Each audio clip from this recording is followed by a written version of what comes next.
संभाजी तलाव या ठिकाणी संरक्षण भिंत आणि सुरक्षा रक्षक नसल्यामुळे या आठवड्यामध्ये 2 व्यक्तींचा जीव गेलाय। एक कपडे धुवत असताना आणि दुसऱ्या दिवशी दुसऱ्या व्यक्तीचा जीव गेलाय।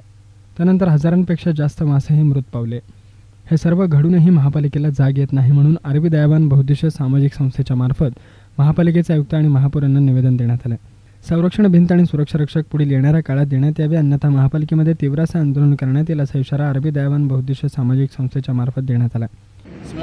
स्मार्ट सिटीच्या नावाखाली भरपूर भ्रष्टाचार सोलापूरमध्ये होत आहे। याकडे महापालिकेच्या आयुक्तांचं लक्ष नसल्यामुळे सर्व काय आहे तसेच पडलेले आहे। तरी आता आपण बघत आहेत विजापूर रोड या ठिकाणी त्याच्या बाजूस लागत असलेले कंबर तलाव या ठिकाणी संभाजी तलाव म्हणले जाते त्याला, पण जास्त करून त्याला कंबर तलाव म्हणून ओळखले जाते।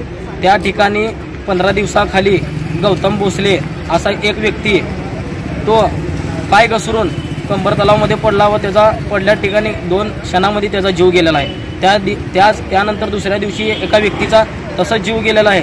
आतापर्यंत तुम्ही बघत आहेत की आता तुम्ही सर्वजण रिपोर्टर लोक जाऊन बघावं की तिथं कमीत कमी 1000पेक्षा जास्त माशांचा जलपरींचा जीव गेलेला आहे।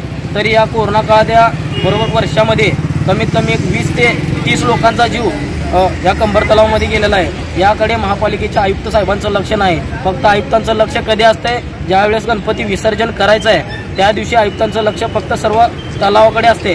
पण पुढील येणाऱ्या काळामध्ये 365 दिवसांमध्ये 364 दिवसांमध्ये आता काय होत आहे त्या तलावाकडे, तिथं किती जणांचे जीव गेलेले याकडे महापालिकेचं लक्ष नाही।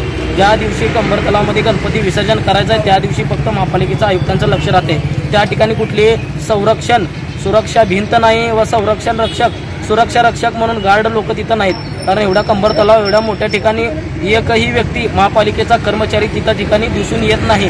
म्हणून या अनेक लोकांना किंवा अशा माशांना एका प्राण्यांना आपलं जीव गमवावं लागत आहे। तरी या ठिकाणी आम्ही आत्ताच आरबी दयावान संस्थेच्या मार्फत निवेदन दिलेलं आहे की त्वरित महापौरबाईंना पण आणि आयुक्त साहेबांना पण आत्ता निवेदन दिलेलं आहे की त्वरित लवकरात लवकर कंपाऊंड भिंत आणि सुरक्षा रक्षकांचा ताफा तिथं ठेवण्यात यावा, अन्यथा येणाऱ्या काळामध्ये संस्थेच्या मार्फत व जेणे जी मयत झालेले आहेत त्या सर्व कुटुंबांना घेऊन तीव्र असे आंदोलन महापालिकेमध्ये केल्याशिवाय राहणार नाही याची समस्त महापालिकेच्या आयुक्त साहेबांनी नोंद घ्यावी। यावेळी संस्थेचे अध्यक्ष रमाकांत बाळशंकर, सामाजिक कार्यकर्ते विश्वभूषण कांबळे, आरबी संस्थेचे अध्यक्ष राजा भंडारे, राहुल दुपारगुडे, आनंद हिप्परगे, मदर शेख, जितेंद्र आव्हाड, युवा मंच अध्यक्ष सचिन चलवादे आदी कार्यकर्ते उपस्थित होते।